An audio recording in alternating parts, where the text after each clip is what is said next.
Eh bien bonjour à toutes et à tous. Je fais un peu couleur locale parce que nous sommes dans les locaux du siège de l'UPR rue Bafroid à Paris 11e. Et dans nos locaux, eh bien, le chauffage central n'est pas mis. Et sans doute d'ailleurs, quand il sera mis, c'est d'ailleurs normalement à partir du 15 octobre, on va respecter, pas nous, mais le syndic, les directives gouvernementales. Et donc, en fait, comme il fait finalement très froid à Paris, eh bien, on se gèle. Et puis, j'ai mis ça aussi pour un clin d'œil, puisque tout le monde maintenant se met des pulls. Il paraît que c'est la dernière mode. Et j'ai mis ça pour vous appeler, en fait, à venir à l'université d'automne que nous allons faire à Valère, à côté d'Azel-Rideau. Ça sera le vendredi 11, samedi 12 et dimanche 13 novembre. Alors, vous le savez, pendant 2 ans, on n'a pas fait d'université d'automne pour toute une série de raisons. La principale étant le confinement qui a eu lieu, donc l'impossibilité de se déplacer. Vous vous rappelez quand même cette période incroyable où il fallait se faire une auto-justification pour sortir de chez soi. Nous avons eu aussi les troubles internes à l'UPR, le congrès qui a été avancé, et puis l'incertitude ensuite sur le pass vaccinal, le pass sanitaire, etc.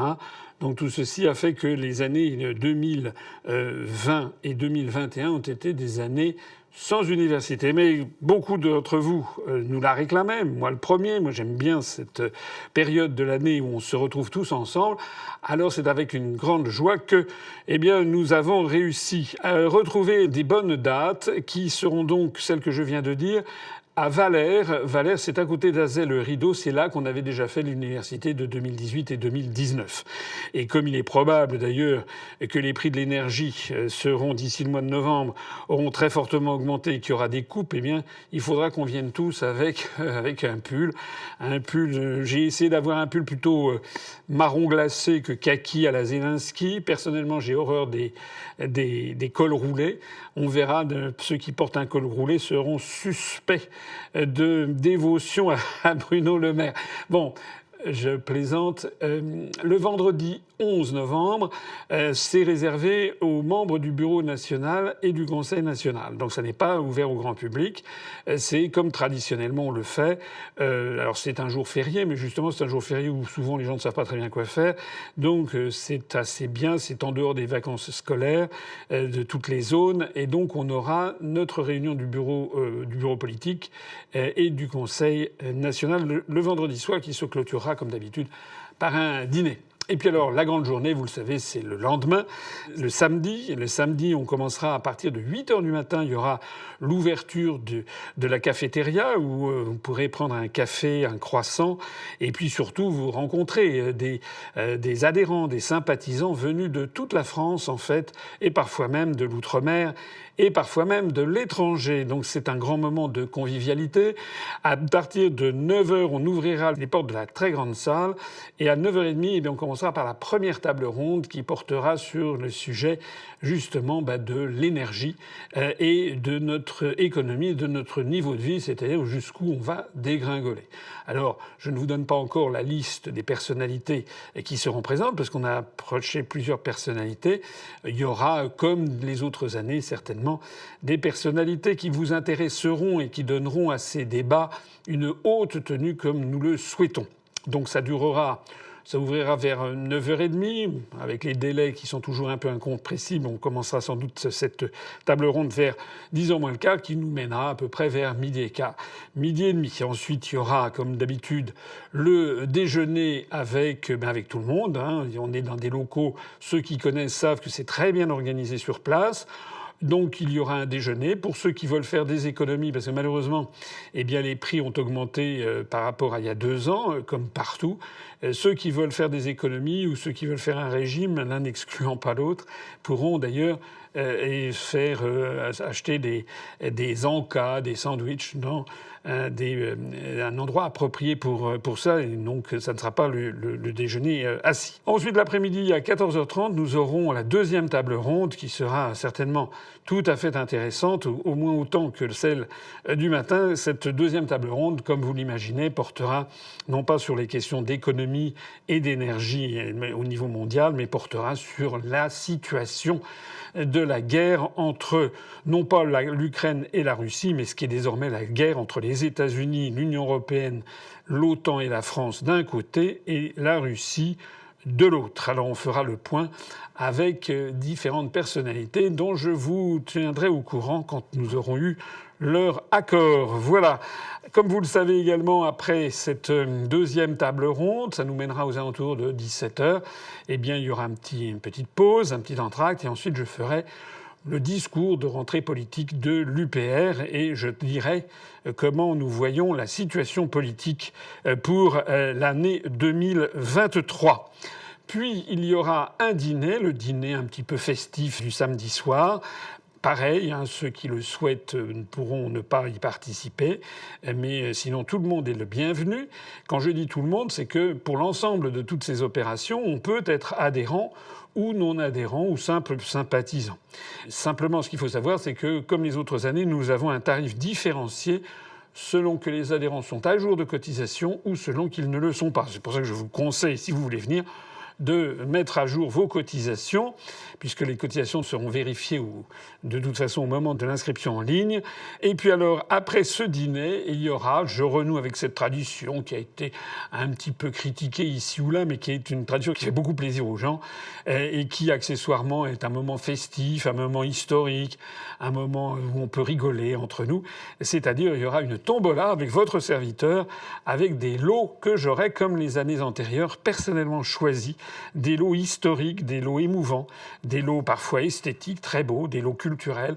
Vous verrez, tout ceci, normalement, devrait vous plaire. Et puis, à l'extrême fin de la soirée, eh bien, nous aurons également... la grande salle se transformera en endroit pour ceux qui veulent danser. Voilà. Le dimanche, donc le 13 novembre, sera réservé, comme les années antérieures, à un débat de moi-même avec la salle, moi-même mais avec un certain nombre de responsables de l'UPR qui sont à côté de moi pour répondre aux questions qui nous seront posées, parce qu'il y a toujours beaucoup de questions de la part de nos adhérents, de nos sympathisants, qui voudraient qu'on bouge davantage, qu'on fasse ci, qu'on fasse ça.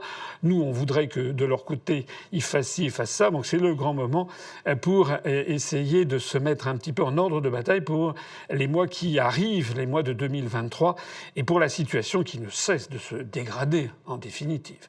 Au même moment d'ailleurs, pour ceux qui le souhaitent, il y aura des ateliers qui seront animés pour remonter ou développer telle ou telle fédération. Il y a certains endroits, certains départements où l'activité de l'UPR a beaucoup fléchi à cause des 2 années que nous venons de traverser. Donc, pour relancer tout ceci. Et puis, il y aura également d'autres ateliers pour ceux qui veulent mieux connaître le fonctionnement informatique de notre mouvement et qui veulent, par exemple, savoir un peu comment s'y prendre. C'est tout particulièrement dédié d'ailleurs à nos responsables de terrain qui veulent avoir des précisions sur le fonctionnement, notamment ce qu'on appelle le back-office. On aura bien entendu des débats qui porteront sur les campagnes électorales à venir et sur le développement de notre mouvement, notamment du point de vue marketing, comme on dit. Voilà. Et puis, comme vous le savez, cette université se clôture traditionnellement par un déjeuner le dimanche midi, et puis l'après-midi est libre, et ça tombe toujours très bien parce que les gens sont très contents d'avoir ceux qui ont fait notamment un trajet un petit peu lointain. Nous sommes dans une région absolument admirable, puisque nous sommes à quelques kilomètres du château d'Azay-le-Rideau. Nous sommes également à des distances très raisonnables des très grands châteaux de la Loire, comme le château d'Ambloise, le château de Blois, le château de Chenonceau, un petit peu plus loin, le château de Cheverny, le château de Chambord, mais ce sont les grands monuments de l'histoire de France. Donc si vous ne connaissez pas ces monuments, vous pouvez très bien avoir 25, 30 ans, 35 ans, et puis n'y être jamais allé, et ben c'est le moment d'y aller. Si vous voulez venir également avec des enfants, pas des enfants en très bas âge, on le déconseille parce que c'est un petit peu difficile pour tout le monde, mais si vous avez des enfants qui ont, 12 ans, 13 ans, 15 ans, c'est le moment de les emmener visiter ces châteaux. Voilà ce que je voulais vous dire.